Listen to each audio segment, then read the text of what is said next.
എല്ലാവർക്കും ഒരു ഹായ് പോയി ഇന്നാണ് പോകുന്നത് സൊള്ളാൻ്റെ 2 എന്ന അനിമയുടെ എപ്പിസോഡ് 85. ഓക്കെ പോയി എപ്പിസോഡിന്റെ ആദ്യം തന്നെ സ്ട്രക്കിലുള്ളവർ വഴി മനസ്സിലാകാതെ പോയി ഒരു ലേക്കിലെത്തി. ആ സ്ഥലം കണ്ട് യുഹാവോ ഇത് യൂണിവേഴ്സൽ ലവ് വാലിയാണ്. അതെന്താണെന്ന് ചോദിക്കുമ്പോഴാണ് പറയുന്നത് അത് ടാസം പറഞ്ഞിട്ടുള്ള 3 ട്രഷറിലെ രണ്ടാമത്തെയാണ്. ഒന്നാമത്തെയാണ് ഐസ് സ്പ്രിങ് മൂത്ത്, ഐസ് ഫയർ ആൻഡ് സ്പ്രിങ്, അങ്ങനെയുള്ള ഇത് ഗോഡസ് ഓഫ് ലവ് ഉണ്ടാക്കിയതാണ്. എന്നാൽ ഭൂമിയായിട്ടുള്ളത് ലവർ ഒറ്റിക്കൊടുത്തു. അതോടെ എൻഡ്ലെസ് ആയ ദേഷ്യം മരിക്കുന്നത് വരെ ഉണ്ടായിരുന്നു. ഒരു സ്റ്റെപ്പ് പോലും അങ്ങേറ്റ അപകടവുമാണ്. അതേ കണക്ക് അവൻ പറഞ്ഞുകൊണ്ടിരിക്കുമ്പോൾ പെട്ടെന്ന് അവിടെ ഒരു ചുഴലുണ്ടാകുന്നത് ഇപ്പോഴാണ് മനസ്സിലായേ. കഴിഞ്ഞ എപ്പിസോഡിൽ ഒരു കപ്പിൾസിനെ സാക്രിഫൈസ് ചെയ്തത് ഇതിനു വേണ്ടിയാണ്.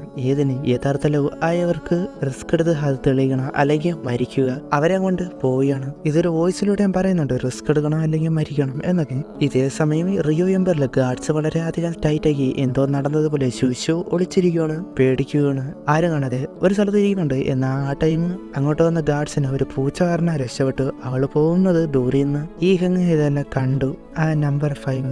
അതിനുശേഷം യുഹാവ കണ്ണുറങ്ങുന്ന അടുത്ത് തന്നെ വാങ്ടോങ് കൊണ്ട് അവന്റെ ലവ് എന്നത് അവളാണല്ലോ. അതുകൊണ്ട് തന്നെ ഒരുമിച്ചാണ് വന്നേ. അവളെ വിളിച്ചുകൊണ്ടിരുത്തി ഇത് എവിടെയാണെന്ന് ചോദിക്കുമ്പോൾ അവൻ പറയുന്നുണ്ട് ഇതൊരു ഗോഡ് ആകുമ്പോൾ അവർക്ക് അവരുടേതായ രീതിയിൽ ഒരു ഡൊമൈൻ പ്ലെയിൻ അത് ഉണ്ടാക്കാൻ കഴിയും. നെക്രോമൻസർ 100 പ്ലെയിൻ ഉണ്ടാക്കിയതുപോലെ. പിന്നെ ബോയ്സ് ഇത് അവരുടെ ഫസ്റ്റ് ടെസ്റ്റ് ആണ്. ഇത് പാസ്സായാൽ മാത്രമേ അടുത്ത ലെവലിലേക്ക് പോകാൻ കഴിയൂ. അവിടെ ഒരു നീണ്ട പാലം ഉണ്ടായി വരികയാണ്. അതിലൂടെ നടന്ന് അപ്പുറത്ത് പോകണം. അവൻ റെഡി ആയിട്ട് പോകാൻ സസ്പീഷ്യസ് ഉണ്ട് എങ്കിലും അവർ പോകുന്നുണ്ട്. പറന്നുപോയി നോക്കാം എന്ന് പറഞ്ഞ് അവളൊരു ചിറക് യൂസ് ചെയ്യുന്നെങ്കിലും കഴിയുന്നില്ല. പിന്നെ നടന്നു പോവുകയാണ്. അപ്പോഴുണ്ട് ആ പാലം അത് പൊട്ടി പിറകോട്ട് പിന്നെ വന്ന വഴി പിറകിൽ നിന്ന് പൊട്ടി വരികയാണ്. ഇനി ഫ്രണ്ടിലൂടെ മാത്രമേ പോകാൻ കഴിയൂ. അപ്പോഴുണ്ട് വാങ്ക്യൂർ ഓപ്പോസിറ്റ് സൈഡിൽ നിന്ന് വരികയാണ്. അതുകൊണ്ട് നീയും അവൾ വന്നെങ്കിൽ ആ ഭാഗത്തൂടെ അവർക്ക് കഴിയൂ എങ്കിൽ ചലഞ്ചിലൂടെ മാത്രമേ നടക്കുമെന്നാണ്. ഈ ലെവല് പാസ്സാകാൻ ചലഞ്ച് അത് എടുക്കണം. അവൾ റെഡിയായി. യുഹോബോൾ എന്റെ ഡൗട്ട് ശരിയെങ്കിൽ 1v1 ആകും. അവൾ രണ്ടുപേരും വരാനായിട്ട് പറയുന്നുണ്ട്. എന്താ വാങ്ടോങ്ങുമായിട്ട് മുൻപ് മത്സരിച്ചല്ല, ഇനി ഞാനുമായിട്ട് നോക്ക്, ഞാൻ ഒരു സോൾ മാസ്റ്റർ ആണ്, നീ ഉറപ്പിച്ച് തന്നെയാണെന്ന് ചോദിക്കുമ്പോൾ അവനും അതെ. അങ്ങനെ അവർ തമ്മിലുള്ള ഗോഡ്സ് ഓഫ് ലവിന്റെ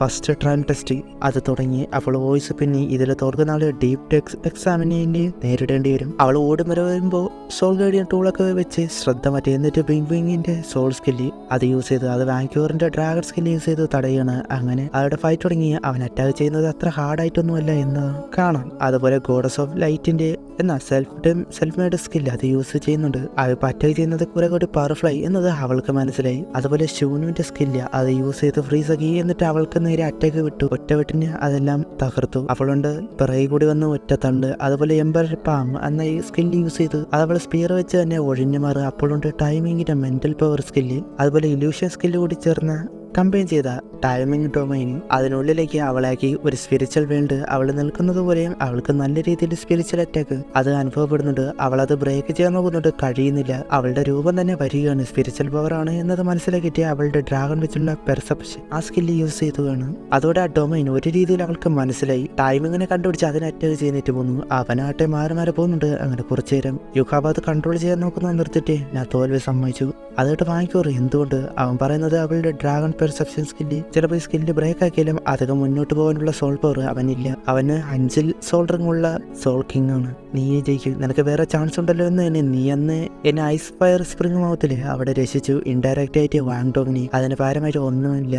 വാങ്ടോങ് അപ്പോൾ നമ്മൾ എനിമയല്ല ടീമേറ്റാണ്. വാങ്ടോങ്ങിനെ വിളിച്ച് ഞാൻ എടുത്ത തീരുമാനത്തിൽ നീ കൂടെ ഉണ്ടായില്ലേ? ഉറപ്പായും ആ വോയിസ് യുഹാവ വാങ്ടോങ് ഡീപ്പ് എക്സാമിനിലേക്ക് പോകുന്നെന്ന് പറഞ്ഞ താഴെ കേട്ടു. അവൾക്ക് ഒരുമാതിരിയായിട്ട് നൽകുമ്പോൾ വാങ്ക്യൂർ നെക്സ്റ്റ് ലെവലിലേക്ക് പാസ്സായിട്ട് പോവുകയാണ്. ആ പാലം ശരിയായി അങ്ങനെ നടന്നു പോവുകയാണ്. അതിനുശേഷം റിയോ എംബർ ഷൂട്ടിയനോട് എല്ലാവരും നമ്മുടെ കൺട്രോളിലുണ്ട് അവനെ പറഞ്ഞു വിട്ടു. മെങ്ങപ്പോ ഒരു അക്കാഡമി സെറ്റിന് വേണ്ടി ഇത്രയും വേണോ? അതിന് ജ്യൂസ് അവർ എന്തായാലും റിസ്ക് ചെയ്യാൻ വരും. അവർ വന്നു കയറുന്നത് ട്രാപ്പിലും ആകും. എന്നാൽ ഷൂട്ടിയ മെങ്ങിനോട് ഹ്യൂമനോയിഡ് സോൾ ഗൈഡിങ് ടൂള് എന്തായെന്ന് ചോദിക്കുമ്പോൾ നമ്പർ 1 പ്രോട്ടോടൈപ്പിന്റെ വർക്ക് പോകുന്നതേ ഉള്ളൂ, അത് കുറച്ച് ടൈമാണ്. ഷൂട്ടിയനെതിരെ മിൻഡുവിന്റെ 1/3 ഇല്ലാതായി. അത് ശരിയാക്കാൻ മാസം വേണ്ടി വരും.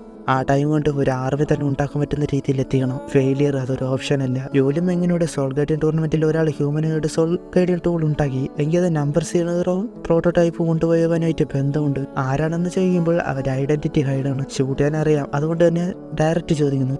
ഷൂട്ട് ചെയ്യാൻ പറയാൻ തുടങ്ങി. മിൻഡുവിൽ പഠിച്ചിട്ടുണ്ട്. അവന് എക്സ്പ്ലോഷന്റെ കൾപ്രിഡ്. അവന്റെ മാർഷൽ സോൾ സ്പിരിച്വലാണ്. അതൊരു ഡീമണായി കൂടിയാണ്. യുഹാവയാണെന്ന് അപ്പോഴാണ് മനസ്സിലായി. അതിനുശേഷം യുഹാവ കണ്ണുറക്കുമ്പോൾ ഒരു ആർമി ഗ്രൂപ്പിൽ അടുത്ത വാങ്ടോങ് ഉണ്ട്. അവരുടെ ആർമി എന്ന വൈറ്റ് ടൈഗർ ഡൂക്ക് എന്ന് അറിയപ്പെടുന്ന ഡായ്ഹാവോ കണ്ട ഉടനെ കലിപ്പായി ഹുവാബിന് ശൂലവും കൂടെ ഉണ്ട്. അവരുടെ എക്സാമിന് തുടങ്ങി ഡീപ്പ് അസൈൻമെന്റ്. ഇവരുടെ ലക്ഷ്യം തടഞ്ഞ റെസ്ക്യൂ. റിയു എംപറിന്റെ അറ്റാക്ക് ഉടനെ വരും. അവർ പോകുന്നത് വൈറ്റ് ടൈഗർ ഡൂക്കിന്റെ ആർമി ക്യാമ്പിലോട്ട് തിരിച്ചു വരണം. ഡായ്ഹാവോനെ പ്രൊട്ടക്ട് ചെയ്യുക എന്നതാണ് അവരുടെ ടാസ്ക്. ഫെയിലായ ഡെത്ത് ആണ് പണിഷ്മെന്റ്. ഞാൻ സേവ് ചെയ്യണം എന്ന് തിരിച്ചെത്തി യുഹാവ. അപ്പൊ വാങ്ടോങ് ഇത് മിങ്ടു മൗണ്ടൈനാണ്. റിയു എംപയർ ഷിംഗ്ലുവും ബോർഡർ ആയിട്ട് വരും. ഇവിടെ ഡിഫൻസ് വളരെ കൂടുതലാണ് എന്നൊക്കെ പറയുമ്പോൾ അവ കൂളായിട്ട് ഡിറ്റക്ഷൻ യൂസ് ചെയ്ത് നോക്കി. അവളുടെ ഒരു സ്പിരിച്വൽ അറ്റാക്ക് പോലെ റിയു എംപയറിന്റെ സർവൈലൻസ് ടൂള് അവരെ ടാർഗറ്റ് ആക്കി വെച്ചേക്കാണ്. ഒരു പോയിന്റിനായിട്ട് എനിക്ക് ഐ ഓഫ് ടെസ്റ്റിംഗ് യൂസ് ചെയ്തിട്ട് വാണിംഗ് പോലെ കാണിച്ചു, ഇനി മുന്നോട്ട് പോകരുത്. അത് അവരോട് എങ്ങനെ പറയുന്ന ചോദിക്കുമ്പോൾ ഹുവാബിനുമായിട്ട് ചേരാ അവനോട് യുഹാബയാണ് നിങ്ങളൊരു മിഷനായിട്ടാണ് ഇവിടെ വന്നേക്കുന്നതെന്ന് എനിക്ക് മനസ്സിലായി. അതിനാണ് മുൻപ് നടന്നതെല്ലാം ഇടണം, ഇപ്പോൾ കോപ്പറേറ്റ് ചെയ്യണം, അല്ലെങ്കിൽ വൈറ്റ് ടൈഗർ ഡൂക്കിന്റെ ലൈഫിന് ആപത്താണ്. ഇതാ അസൈൻമെന്റ് ആണ്, നിങ്ങൾക്ക് ചേർന്നേ പറ്റൂ, രക്ഷിച്ചേ പറ്റൂ. അവന് ദേഷ്യമുണ്ട്. ശൂലു അസൈൻമെന്റ് നമുക്ക് പണിയാണ്, അത് ഫെയിലായോ എന്തൊക്കെ പറയുമ്പോൾ ഒരു തവണ നീ പറയുന്ന കേൾക്കാം. യുഹാവ കാര്യം കാണിച്ചു കൊടുത്തത് അവരെ ടാർഗറ്റ് ചെയ്യുന്നത് ഇത് ഫാദറിനെ അറിയിക്കണം. അതുപോലെ ചെയ്തു. ഡായ്ഹാവയ്ക്ക് ഫീൽ ചെയ്തു ആരാണ് ഇത് ചെയ്തതെന്ന് ചോദിക്കുമ്പോൾ യുഹാവ മുന്നേ വന്നിട്ട് അവന്റെ സ്പിരിച്വൽ സോൾ മാസ്റ്ററാണ് റിയു എംപയർ സർവൈലൻസ് ടൂള് ടാർഗറ്റ് ചെയ്ത് വെച്ചേക്കുന്നത്. അത് പറയുമ്പോൾ നീ ആരാണ്? ഹുവാബിൻ വന്നിട്ട് ആ ടോക്ക് അത് മാറ്റിയിട്ട് അത് യൂസ് ചെയ്ത് നോക്കാനായിട്ട് പറയണം. അങ്ങനെ നോക്കി അപ്പോൾ കാണുകയാണ് ഇത് റിയു എംപയറിന് മാത്രം ഉണ്ടാക്കാൻ കഴിയുന്ന, ഇത്ര ആൾട്ടിറ്റ്യൂഡിലും ഉണ്ടാക്കാൻ കഴിയുന്ന ഒന്നാണ്. അവർ കൊണ്ടേ പറ്റൂ. അതുകൊണ്ടാണ് അവർക്ക് കാണാതിരുന്നത്. അപ്പോൾ തന്നെ ഫസ്റ്റ് കമാൻഡറിനോട് തിരികെ പോകാനായിട്ട് കമാൻഡും കൊടുത്തു. അവരങ്ങനെ ക്യാമ്പിലേക്ക് പോവുകയാണ്. എന്നാൽ അപ്പോഴേക്ക് സോൾ കാനോൻ അറ്റാക്ക് അത് വരുന്നുണ്ട്. അവർക്ക് നേരെ എത്തിയത് അവരുടെ ക്യാമ്പിൽ നിന്ന് സോൾ ടൂൾ തിരിച്ച് അറ്റാക്ക് തടയുകയാണ്. അവരുടെ കയ്യിൽ എതിർക്കാൻ കഴിയുന്ന തരത്തിലുള്ള സോൾ കാരിയർ ടൂൾസ് ഉണ്ടായിരുന്നു. അവരങ്ങനെ പോവുകയാണ്. അപ്പോൾ അവിടെ വെച്ച് ഈ ഒരു എപ്പിസോഡ് അവസാനിക്കുന്നു. ഇനി എന്തൊക്കെ അടുത്ത എപ്പിസോഡ് കാണാം. ബൈ.